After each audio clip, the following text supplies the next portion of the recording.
Buenos días, queridos estudiantes. Esta es la teleclase concerniente a la semana número 6. Por favor, permítanme ir compartiendo pantalla para iniciar con un video introductorio. Luego desarrollaremos la presentación de la clase y culminaremos con otro video.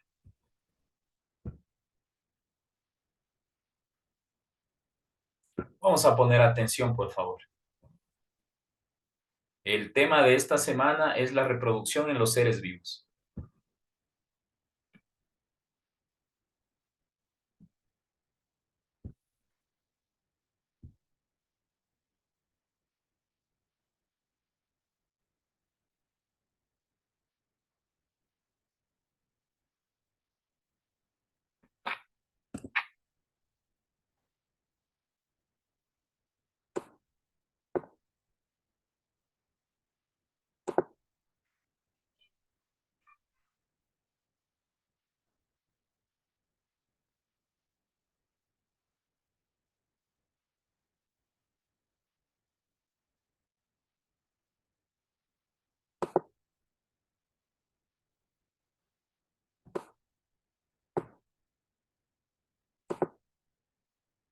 La reproducción es una de las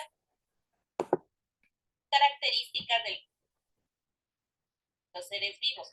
Con ella se pueden generar nuevos individuos y se permite la supervivencia de la especie, evitando la extinción. Los organismos pueden reproducirse de manera asexual o sexual dependiendo de su especie, e inclusive hay algunas especies con ciclos de vida en los que mezclan ambos tipos. Hoy veremos reproducción.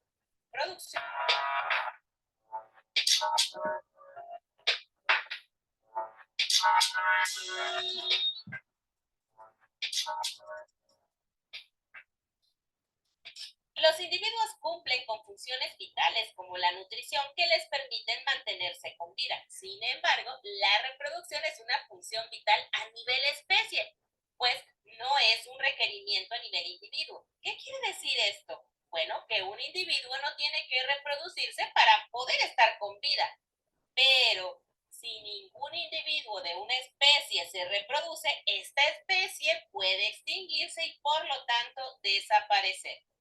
La reproducción permite a los progenitores pasar su información genética a su descendencia, y esto está íntimamente ligado con la adaptación y por lo tanto la evolución y los procesos de especiación, es decir, generación de nuevas especies.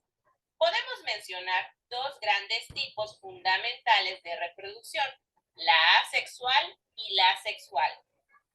La reproducción asexual consiste en la generación de un nuevo individuo o más a partir de un solo progenitor. La división celular puede reproducir a un organismo unicelular, como la amiba, o a gran escala, como pasa en algunas plantas. En la reproducción asexual, el individuo recibe toda la información genética de un solo progenitor y es idéntico a este, o sea, es un clon.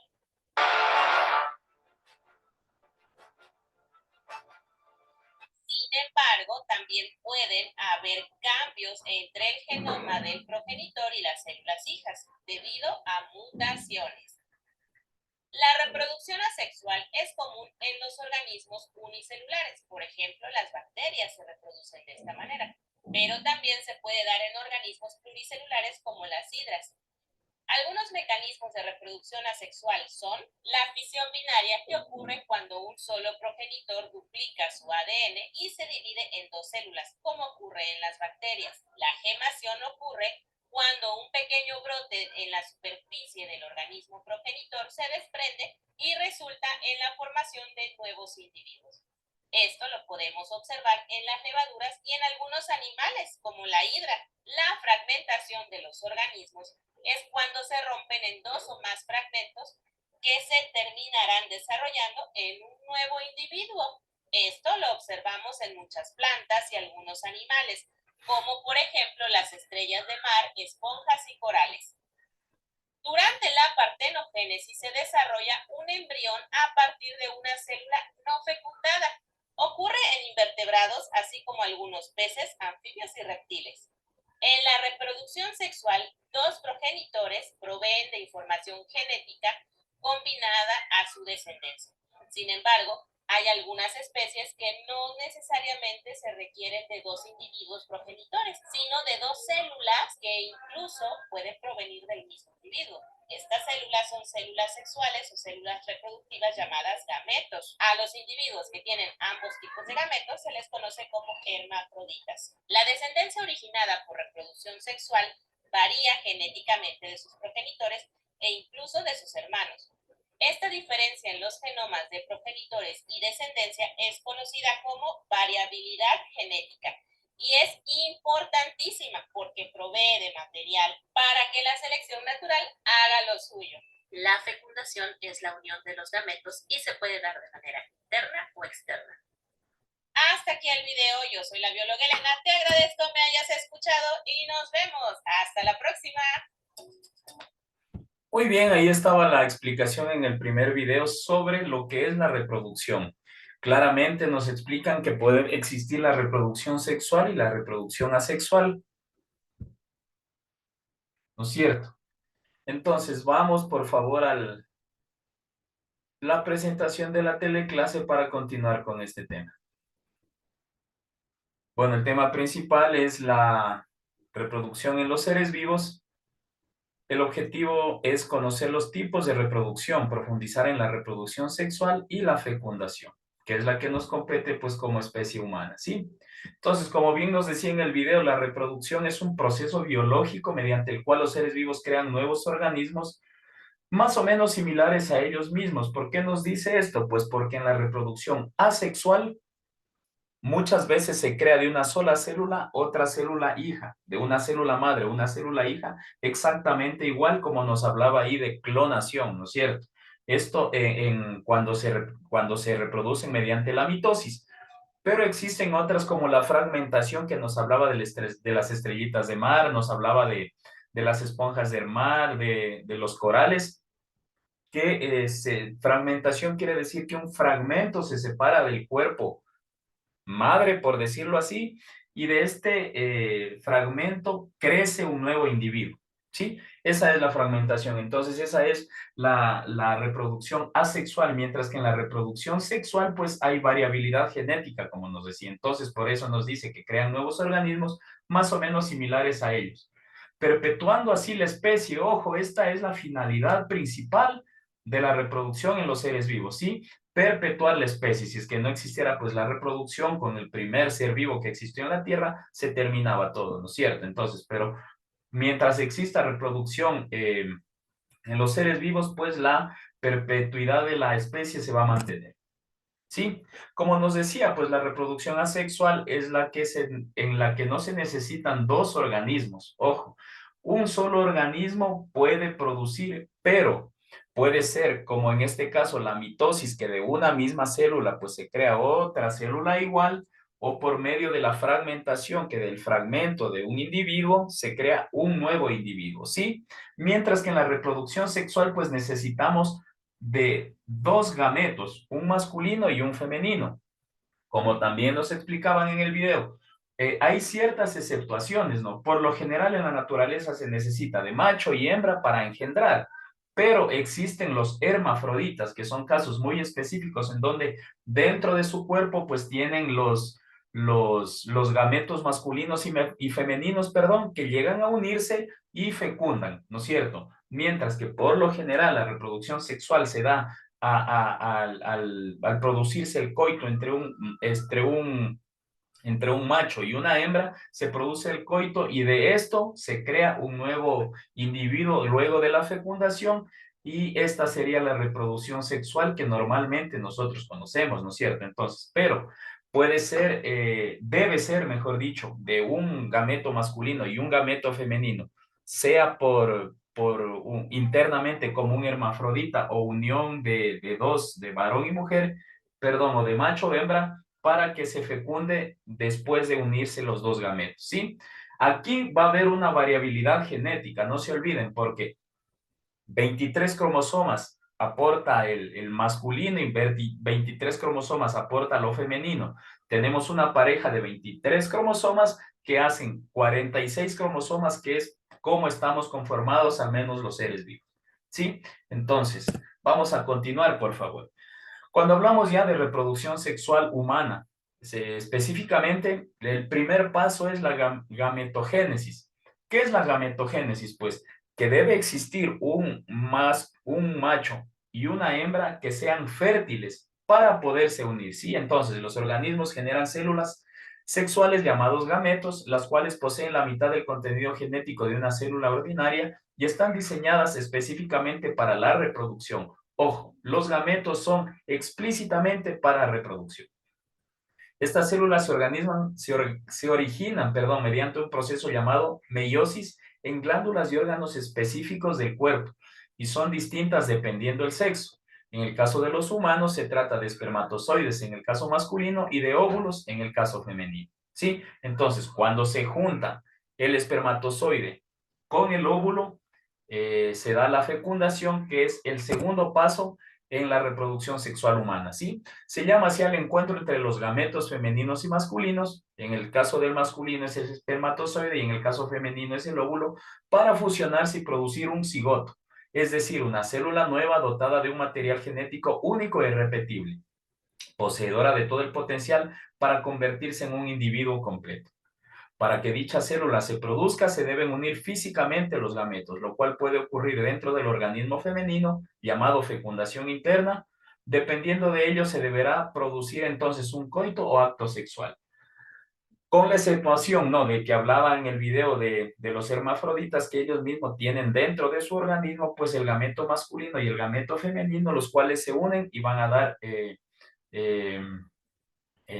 inicio a un nuevo ser, ¿sí? Cuando nos habla de fecundación interna, pues ¿qué pasa? Esto existe por lo general en los mamíferos y en las personas, en los seres humanos que también estamos dentro de los mamíferos, ¿no es cierto? ¿Qué quiere decir fecundación interna? Pues que el huevo o cigoto se desarrolla dentro del organismo materno, ¿sí? Se produce el embarazo, etcétera, ¿sí? Porque existe la fecundación externa también. Puede existir una reproducción sexual, pero no siempre es interna, también puede ser externa. Esto en las aves, esto en los peces, en ciertos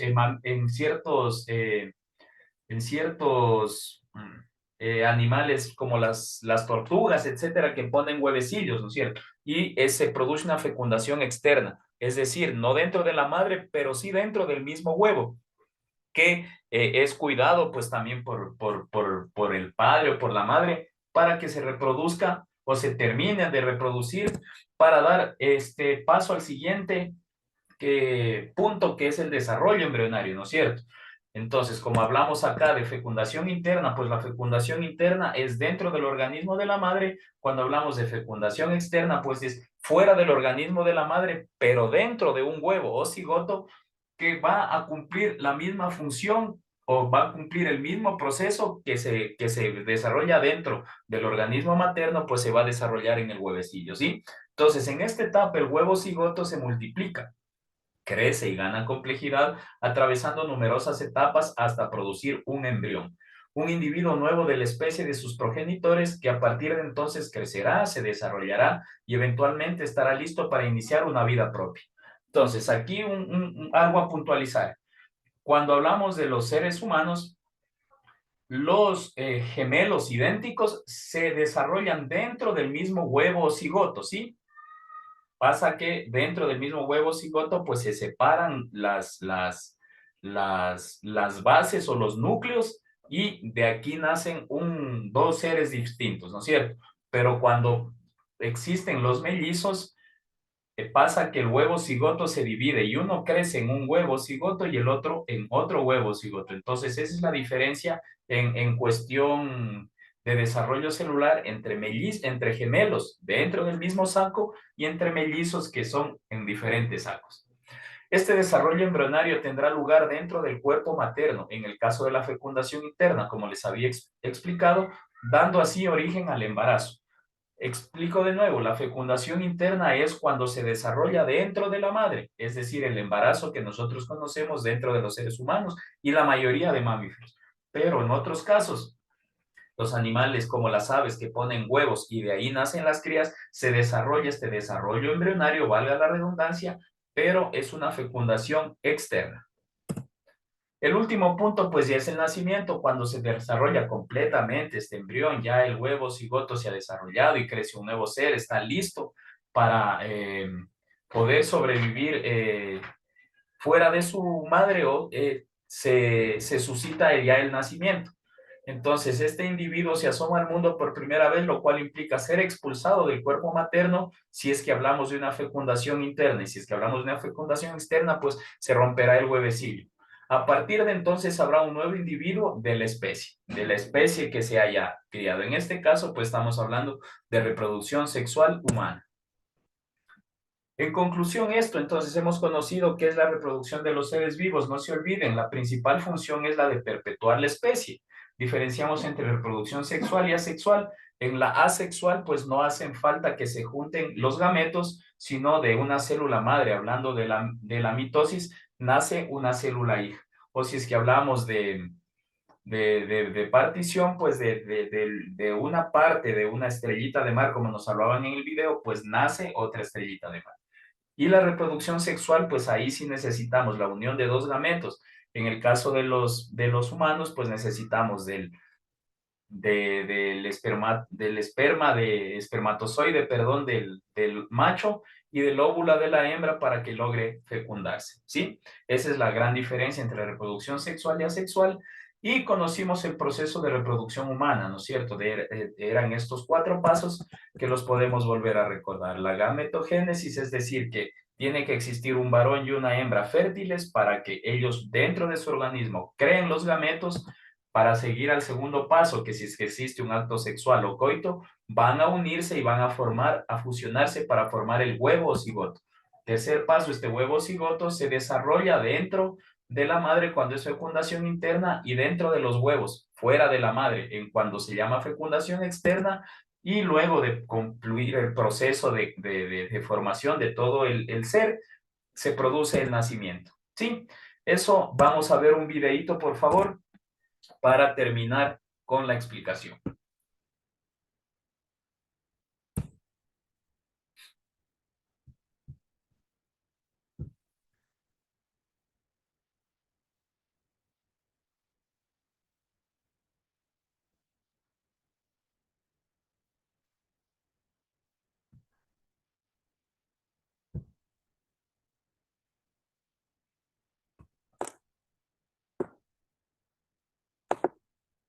Así es el proceso de fecundación.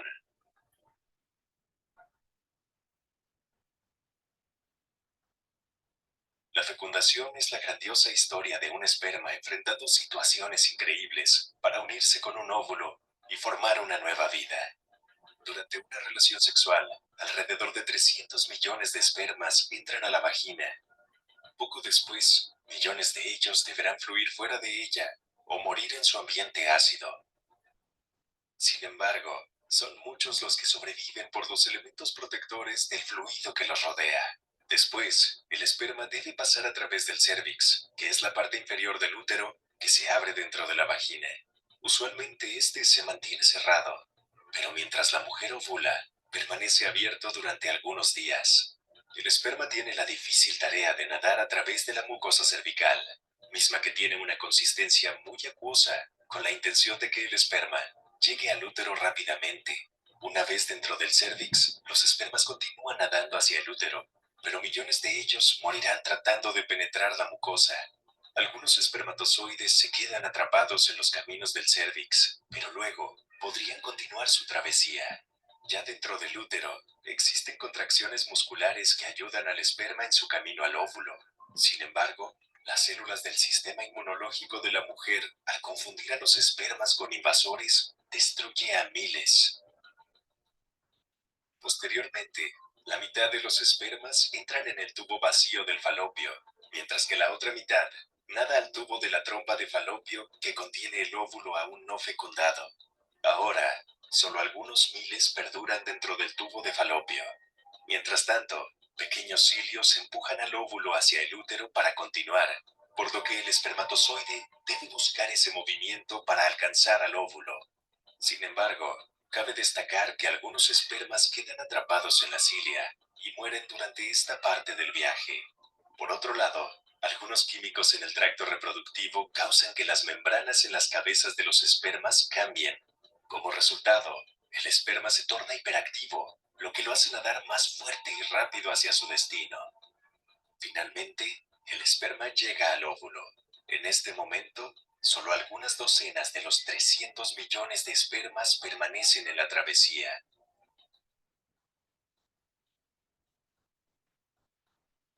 El esperma debe ser empujado por esta capa para alcanzar la capa exterior del óvulo, es decir, la zona pelúcida, misma que tiene como objetivo impedir que entre más de un espermatozoide para que la fecundación sea normal. Dentro de la zona pelúcida existe un pequeño espacio lleno de fluido, justo fuera de la membrana ovular, y el primer esperma en hacer contacto fertilizará el óvulo. Así es, después de una peligrosa aventura y en contra de todo pronóstico, un solo esperma se adhiere a la membrana ovular. En unos minutos, sus membranas externas se fusionan y el óvulo atrae al esperma hacia adentro. Este evento causa cambios en la membrana que previenen que otro esperma se adhiera a ella, para después soltar químicos que repelen a otros espermas del óvulo, haciéndolo impenetrable. Mientras tanto, dentro del óvulo, el material genético masculino se esparce y una nueva membrana se forma alrededor del material genético, creando un pronúcleo masculino. Dentro, el material genético se reforma en 23 cromosomas. Por su parte, el material genético femenino se despierta y termina de dividirse por la fusión del esperma con el óvulo, dando como resultado el pronúcleo femenino, que también cuenta con 23 cromosomas. Al formarse los pronúcleos masculino y femenino, tejidos llamados microtúbulos jalan a estos así, uniendo los dos grupos de cromosomas y completando el proceso de fecundación. En este instante, nace un código genético único, determinando su sexo, color de cabello, color de ojos y cientos de otras características.